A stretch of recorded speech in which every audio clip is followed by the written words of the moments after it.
have these goods.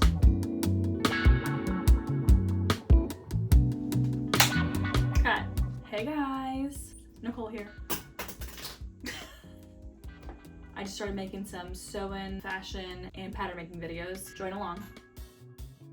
For today's project, quote Wicked, I decided to make you my next project. If you saw my last video, you know that I've been really wanting to make this Sandy Liang skirt, and today is that day. I remembered that I had bought this pattern like last year, so I already had like a little jump start on it, so I thought I might as well do this project first since I already had something to start with. So we're gonna remake this Sandy Liang skirt, and then also I really want to wear a matching top with it, so I thought let's give myself a challenge and let's self-draft a top to go along with it. Or something to make like a full outfit. So we're gonna do that today too.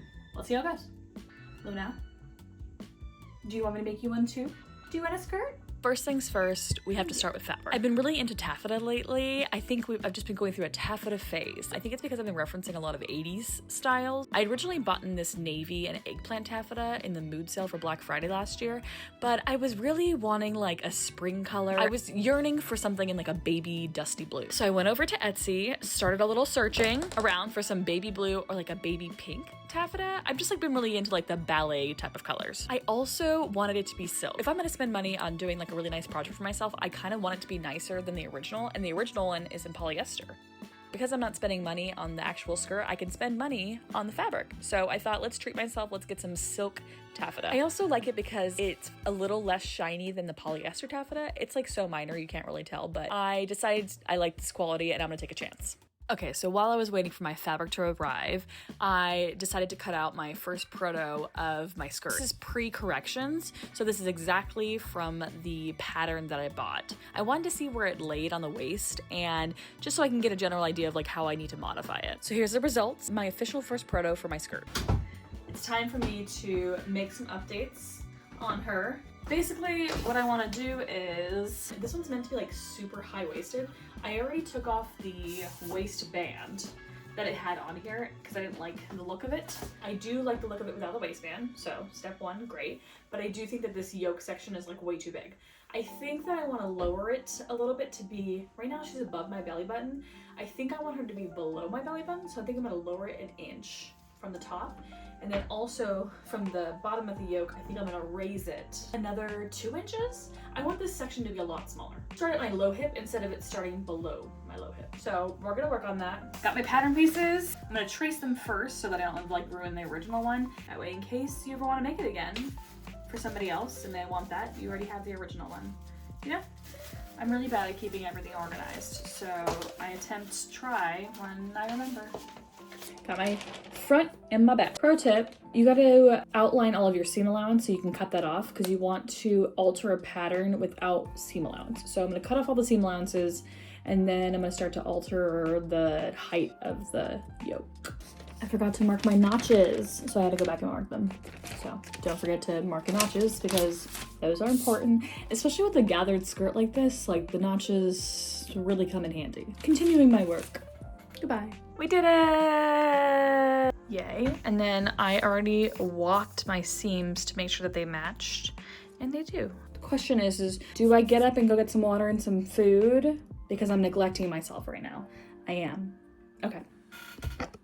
Break time. So of course life gets in the way, and here we are. I finally got my silk fabric in the mail, and I think I'm ready to start cutting her. So once I finally got it in, I decided, let me just get a good hand feel, let me mess with it a little bit, because I feel like this is really important when you start a project. You gotta touch the fabric. Sometimes things come in and they're not exactly what you thought they were, so then they don't actually work for the project you had in mind. So just double check everything, make sure you like the look of it before you cut into your very expensive fabric. When I started cutting out my skirt, I realized I definitely do not have enough fabric for a top and this skirt. So I had to go back and order 3 more yards. Let's just say I spent a good penny on this fabric. I better be wearing this every day.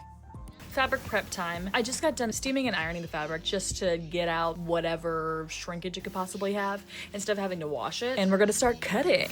If you are starting with a pattern that like cutting instructions, go ahead and take a look at that just to get an idea of like how you should lay out your pattern. And since I'm pretty much using this as is, I'm gonna use it as a guide to make sure that I can use the best use of my fabric. So also pro tip, I use these pattern weights, and they're not pattern weights, but they are these really big washers that I use. And I use them because they're really cheap. They sell them at a hardware store and get yourself some. I think I got like a pack of 24 for $12. I think the key to starting your project successfully is you got to keep yourself organized, and you got to make sure that you are being very detailed when you're cutting, because it can easily kind of screw you up once you get to sewing. So I think as much as cutting is like the most painful part for me, I attempt to try not to skip a step, because I will be regretting it later. So make sure you cut your notches, make sure you referential dots, always pay attention to the grain line. Otherwise, your project will not turn out the same if you're not paying attention to the grain line. And the grain line is just that arrow that's going through the pattern. I just got back from Joann's, and unfortunately mine's been chosen to close. I'm not okay, but I did end up getting a lot of stuff because of that. So, haul! So it always needs fusible, so I bought a lot of fusible. Bought like 5 yards of like a lightweight one and a medium weight one, and then I also got a new cutting board. I'm currently cutting some interfacing for my skirt, and I needed an extra one. Whoopsies.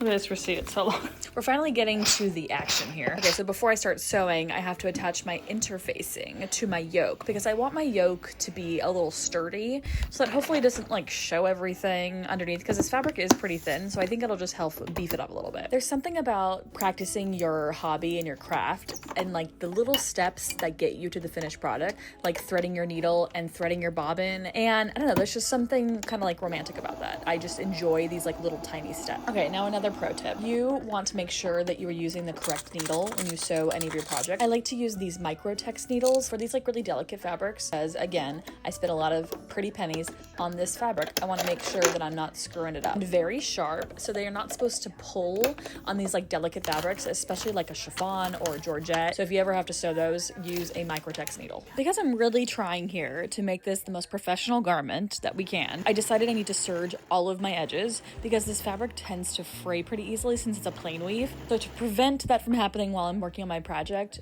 if you have a serger, or if you don't have a serger, you can kind of do this on your sewing machine by doing like an overlock stitch. This will help your fabric from continuing to fray as you're like handling it. It'll just make your life so much easier. Just trust me on this one. Let me tell you, this took me a long time. I think it took me like a good few hours. And then I don't know who hated me this day, but my machine immediately yelled at me. The first stitch on the entire project got caught. I've been getting some good tips off of TikTok actually about people having like this little jump start piece of fabric. You put it on your machine first and you start your stitch on there. It like skips the section where like your bobbin's trying to like thread itself in. Started off at a bad start, but we're gonna make it through this. Updates, updates, updates, updates, updates. We have the skirts. Skirt complete. So I realized because I shortened my yoke, I have to then make the zipper go into the skirt side seam. So I'm gonna rework the steps that they actually told me. Because you know, I'm paying attention, I'm paying attention, I'm paying attention. I'm gonna shear the skirt, the Irish in me, you know? I'm gonna shear the skirt. I'm gonna shear the skirt, connect it to the yoke pieces, and then we're gonna add the zipper. So, let's shear her up. Someone think of a good pun. Let's get to shearing. Like Ed. Okay, truly that took me way too long. It's just a long process. Shearing that much fabric and then having to perfectly make sure that it's very even is painstaking, but you know, I guess you gotta do it for pretty things, so here we are. Okay, so before I add my zipper, I'm gonna take a little break and try to go work on the top, and let me tell you, she was a doozy. And I still didn't end up with the ones that I sketched at all. You'll see later. Let's sketch a little bit and figure out exactly what I'm doing. What are you doing? Like, what's the vibe? Also, where is my pencil? Do I only have one? So many ideas. I sketched like 35 million options, and I went ahead and went with the boat neck drop shoulder version. So basically I had to start from scratch on this, and it was difficult because I tend to overthink everything. Release me, please. Take away that painfulness of ruminating on your thoughts. I made a choice and I thought I can always modify it. And after I was in my dungeon for so long, I needed some sunshine, so I decided to sew my proto sample outside. Highly recommend. I doubt that men are that observant, but you know. Because it looks just like a normal top, for the most part. But it just had like purple lines everywhere.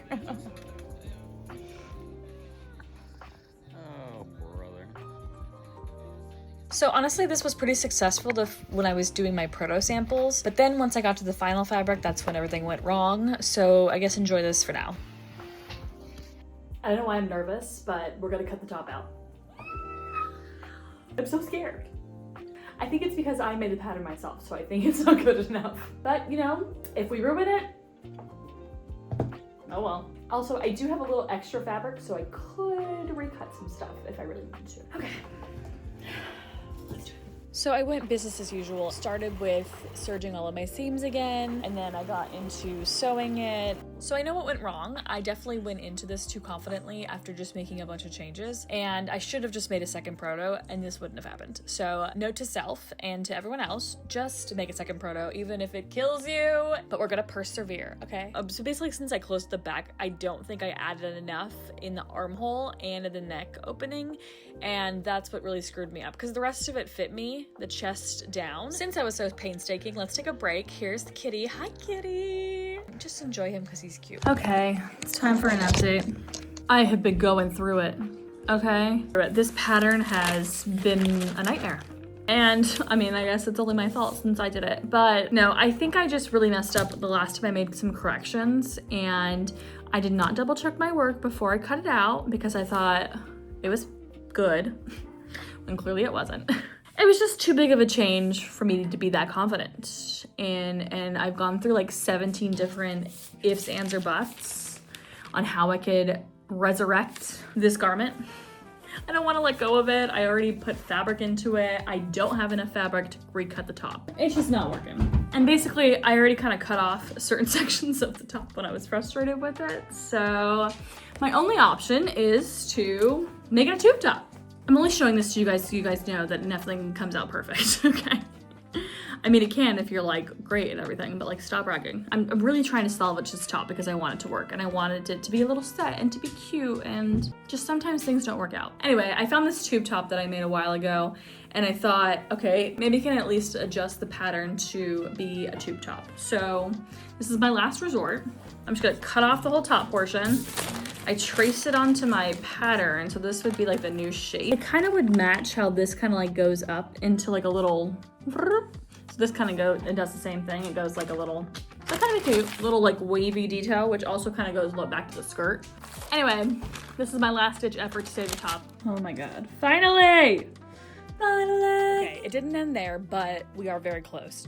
Basically, I tried to put on some straps. I had like these bows. I kind of was trying to emulate the original little tube top, but it just didn't look right. So I kept it going and I came up with another idea. I had to switch course, okay? But I thought it'd be cute if I put this at the edge of it. So it could be a little sleeve with the bow like that, or it could be on the inside. Cute! Okay, that's gonna be really cute on the edge like that. Okay, this is gonna work out. Please. Otherwise, I gave up. Truly, I gave up. And we finally have come to the finishing details. Basically, I had to put in the zipper, I had to hem the skirt, I had to finish attaching the yoke, and then last final detail on the top is I decided I wanted to add like a little ruching in the center to make a little sweetheart neckline. Then I had to speed through making a bunch of 1/4 inch flat spaghetti bows. We made it to the end. I successfully finished both the top and the skirt. Honestly, I almost gave up at least 5 times on this top because behind the scenes, I think I redid it like 5 times. But now I look like Cinderella, which I was not anticipating when I first started this, but I'm not mad at that. Gorgeous baby blue set. I think that I learned something new in every project, and for this one, I think that I learned it's okay to dump your original idea and start over. Just try to be creative and try not to panic. I also wanted to show you how I would style her in a more casual way, and I think this is actually quite cute. This really like matches my little alt side of my personality, where I need like black in every outfit, you know? Do you know the vibes? Anyway, thanks for pushing along with me, and see you for the next one.